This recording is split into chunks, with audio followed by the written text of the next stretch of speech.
आज अगर देश में कांग्रेस की सरकार होती तो महाकुंभ होता ही नहीं, क्योंकि जिस तरह इस बार महाकुंभ की जमीन पर वक्फ बोर्ड के दावे के बाद इंडी ने मुंह सिल रखा है, उससे तो यही लगता है कि अगर इनकी सरकार होती तो कुंभ की जमीन वक्फ बोर्ड की मिल्कियत घोषित हो चुकी होती और हिंदुओं को अपने ही सांस्कृतिक कार्यक्रम का आयोजन करवाने के लिए कांग्रेस सरकार के सामने हाथ फैलाना पड़ता।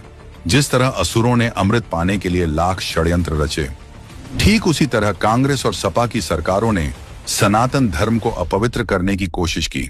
कहा जाता है कि 1989 में राजीव गांधी की सरकार के दौरान कुंभ मेले के समय यूपी रोडवेज की बसों का किराया बढ़ाया जाता था, मेला टैक्स होता था, लेकिन यही कांग्रेस हज पर सब्सिडी देती थी। 2013 का प्रयागराज कुंभ याद है? कैग की रिपोर्ट की माने तो कायदे से कुंभ आयोजित करने के लिए साल भर पहले से ही तैयारियां की जाती हैं। लेकिन अखिलेश यादव की सरकार ने जनवरी में कुंभ होना था तो नवंबर में तैयारियां शुरू करवाई, इसलिए 2013 मेले में 60% तैयारियां पूरी ही नहीं हो पाई थी। सुरक्षा के लिए सिर्फ 4 गोताखोर तैनात किए गए थे और कुंभ मेले समिति का अध्यक्ष आजम खान को बना दिया था।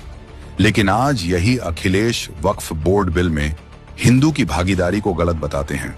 आजम खान की कुव्यवस्था के कारण 2013 में प्रयागराज रेलवे स्टेशन पर भगदड़ मच गई थी और 42 से भी ज्यादा श्रद्धालुओं को अपनी जान गंवानी पड़ी थी।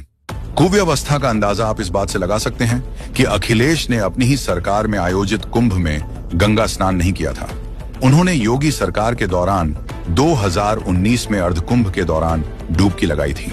लेकिन विडंबना देखिए, जब कुव्यवस्था के कारण आजम खान ने इस्तीफा दिया तो अखिलेश यादव ने उसे स्वीकार ही नहीं किया, यानी कि उनके लिए 42 लोगों की मौत कोई मायने नहीं रखता।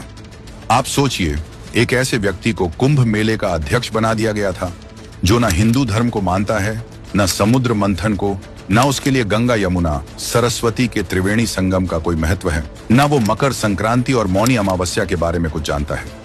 लेकिन इंडी वालों ने सेक्युलर बनने के चक्कर में हिंदू सांस्कृतिक परंपराओं के साथ न सिर्फ खिलवाड़ किया बल्कि अपवित्र करने की कोशिश की, क्योंकि उस व्यक्ति को कुंभ समिति का अध्यक्ष बनाया गया था जिस पर भारत माता को डायन कहने का आरोप है, जिस पर आरोप है कि उसने बाबा साहेब को भूमाफिया बताया। आज तक ये सपाई हैजा फैलने का डर दिखाकर विश्व भर में कुंभ मेले की बदनामी फैलाते हैं।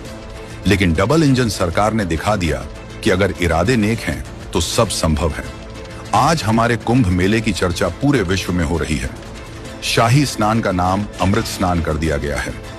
सुरक्षा के लिए ड्रोन वाले गोताखोरों का इंतजाम किया गया है। ये सोच का फर्क है जो इंडी वालों की समझ से परे है।